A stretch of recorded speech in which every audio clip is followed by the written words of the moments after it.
majikan wajib menggantikan kita saat kita itu pasporan ataupun medikal dengan mengatur waktu sebisa mungkin. Jadi jika kalian itu dipotong gajinya hanya karena gara-gara kalian medikal, gara-gara kalian itu kalian wajib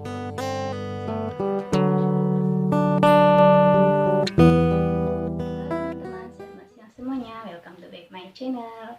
Hari ini kita ketemu lagi dengan aku, Denis Permusa.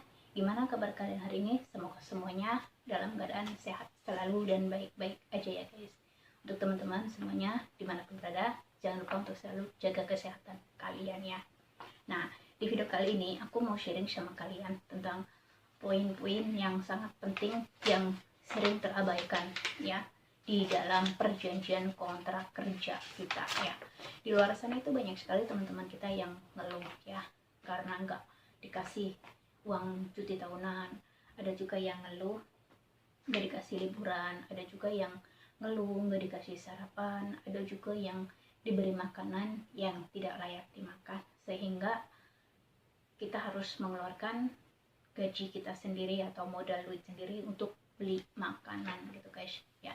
Jadi buat kalian yang majikannya itu baik, banyak-banyaklah bersyukur karena di luar sana itu banyak sekali teman-teman kita yang nasibnya kurang beruntung.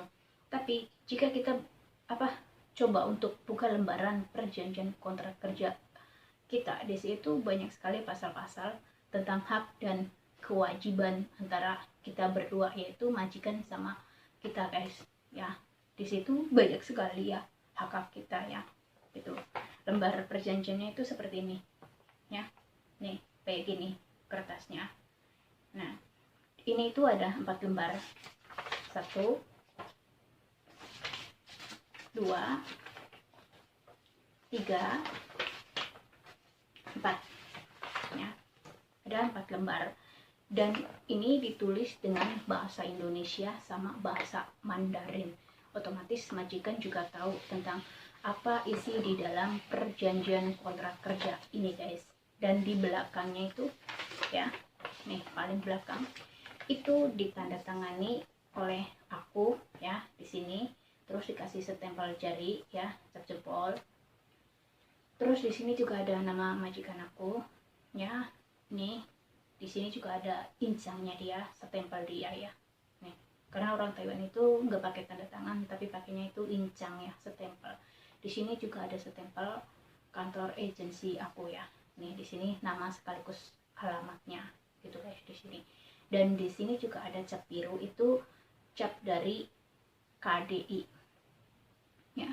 Nah kalian wajib tahu di dalamnya itu banyak sekali hak-hak kita yang sering terabaikan gitu ya guys. Nah kita di lembaran pertama itu nama majikan aku, alamatnya sekaligus nomor teleponnya. Terus di bawah juga ada nama aku, nomor paspor aku, alamat induk aku ya, sekaligus di bawah ini ada nama ahli waris kita.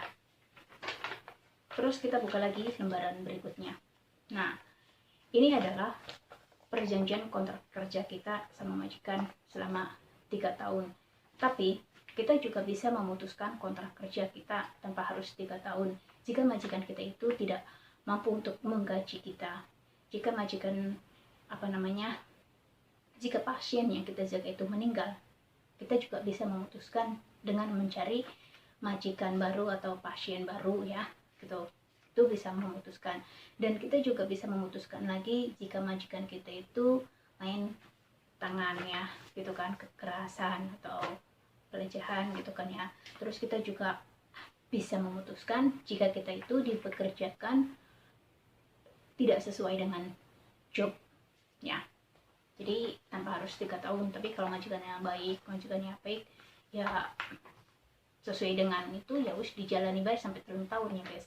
Nah terus di sini juga tertulis bahwa di mana pihak pertama wajib memberikan gaji setiap bulannya, diberikan kepada pihak kedua pada tanggal yang telah ditentukan setiap bulannya. Pihak pertama boleh memotong gaji pihak kedua untuk membayar biaya yang ditentukan oleh pemerintah Taiwan seperti asuransi kesehatan.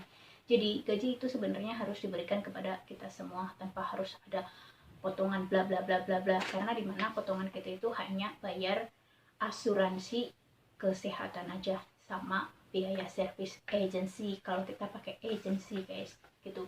Jadi jika majikan kita itu memotong dengan dalih bla bla bla bla, kalian jangan mau ya, karena itu nggak ada dalam perjanjian kontrak kerja kita. Terus di sini juga gaji harus diberikan seluruhnya langsung kepada pihak kedua setiap bulannya, dan rinciannya dalam bahasa Mandarin dan Indonesia. Tidak boleh diberikan atau dititipkan kepada pihak ketiga, yaitu agensi. Kita itu sebenarnya kalau gajian itu ya tanpa harus menunggu agensi guys. Jadi nggak boleh seharusnya. Tapi banyak sekali teman-teman kita yang gajinya harus menunggu agensi, sedangkan agensi itu kan anak buahnya itu kan banyak ya, otomatis kalau lagi sibuk pasti datangnya telat, kita juga nerima gajinya juga telat gitu kan guys ya. Sebenarnya itu nggak boleh ya. Terus di bagian belakang ya, ini yang sering banyak sekali teman-teman kita yang ngeluh tentang sarapan, padahal di sini tuh diwajibkan pihak pertama harus menyediakan makanan yang layak sehari-hari minimal 3 kali termasuk pada hari libur maupun selama sakit kepada pihak kedua. Jadi majikan kita itu wajib memberikan kita itu makan 1 hari 3 kali, sarapan, makan siang, sama makan malam guys ya. Nah, terus di sini juga pihak pertama harus menghormati agama dan kepercayaan yang dianut pihak kedua. Pihak pertama wajib memberikan kesempatan kepada pihak kedua untuk menjalankan ibadahnya, yaitu sholat ya. Jadi kita itu sebenarnya di dalam perjanjian kontrak kita itu ya wajib ada ya gitu kan tentang sholat. Tapi kebanyakan dari orang Taiwan itu tidak mengizinkan kita sholat dengan alasan takut ya. Tapi cobalah untuk sebisa mungkin kalian mencari kesempatan untuk melakukan ibadah kita. Bila perlu kalian ngomong terang-terangan aja sama majikannya gitu kan, baik-baik gitu. Dan kalau bisa jangan pakai mukena yang warna putih ya, karena orang Taiwan itu nggak ngerti adat kita ya. Kita kan kalau sholat itu kan pakai mukena, kelihatan muka aja sama telapak tangan. Ya wajar kalau mereka itu takut, soalnya cara sembahyang itu beda kita sama mereka gitu kan. Tapi kalau bisa usahain jangan warna putih ya, cari warna lainnya aja gitu guys. Nah di sini ya tentang uang cuti tahunan, banyak sekali teman-teman kita yang nggak terima uang cuti tahunan, padahal di dalam perjanjian kontrak kerja ini ada guys, dan sekaligus di lembaran gaji kita juga ada ya. Di sini juga tertulis ada, tapi banyak teman-teman yang masih nggak nerima gitu kan ya, padahal itu udah hak kita ya. Nah di bagian sini itu ada tentang uang cuti tahunan sama minggu kelima, biasanya itu di sini, dan di sini juga ada loh tertulis ya.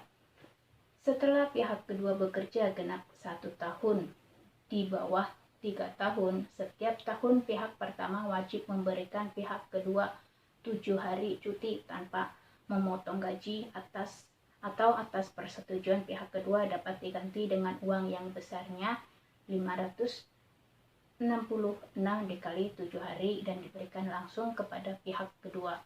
Jadi kita itu mendapatkan uang cuti tahunan itu 1 tahun itu selama 7 hari guys. Jika kita itu di sininya itu 3 tahun, dapatnya itu 14 hari karena di tahun pertama kita itu belum kehitung dapat uang cuti tahunannya. Tapi jika kalian dapat uang cuti tahunannya itu 21 hari, itu bersyukur ya, berarti majikan kalian itu sangat baik sekali gitu kan guys, karena hitungnya itu dari tahun kedua sama ketiga gitu. 3 tahun itu ada 14 hari, dan cuti tahunan itu tergantung majikan kita. Kalau semuanya majikan kita itu nggak mau membayar kita, otomatis kita itu libur ya gitu kan, libur ya selama 14 hari atau berapa gitu kan ya, atau 7 hari. Biasanya itu majikan itu kan ada yang nggak mau membayar dengan meliburkan pembantunya gitu kan ya.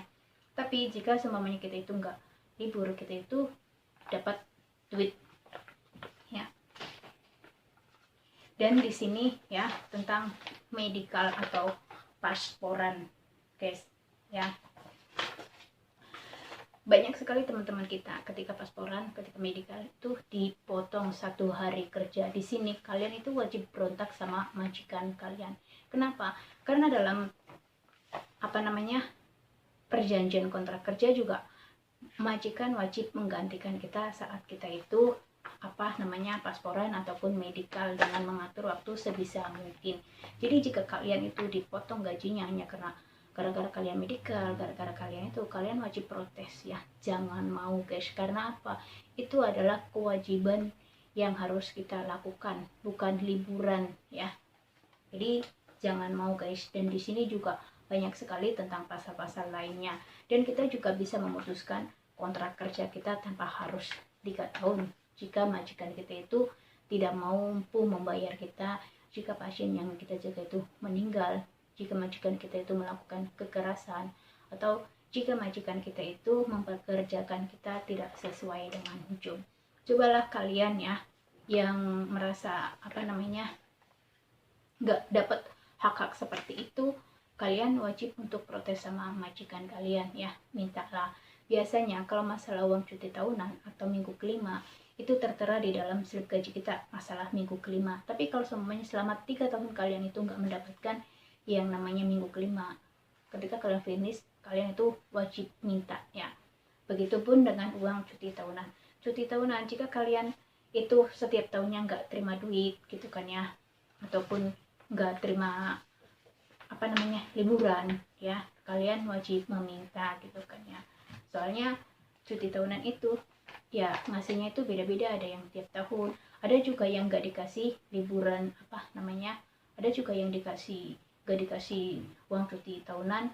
Kenapa? Karena tiap liburnya itu tiap bulannya itu libur tanpa dipotong. Jadi mereka itu memberikan uang cuti tahunan itu dengan cara yang berbeda-beda. Tapi jika kalian gak mendapatkan semua itu, cobalah untuk beranikan untuk meminta hak kalian ya, karena itu adalah wajib guys ya. Kita di sini itu ya ikut orang memang capek, dan kita juga harus patuh sama mereka, tapi kita juga harus berani untuk meminta hak dan kewajiban kita guys ya. Tentang hak-hak kita itu harus meminta ya gitu. Oke, saya rasa cukup sekian aja ya, kurang dan lebihnya aku mohon maaf. Jika ada pertanyaan, kalian boleh komentar di bawah ini. Nanti kalau aku nggak sibuk, aku balas komentar kalian ya. Oke, bye bye.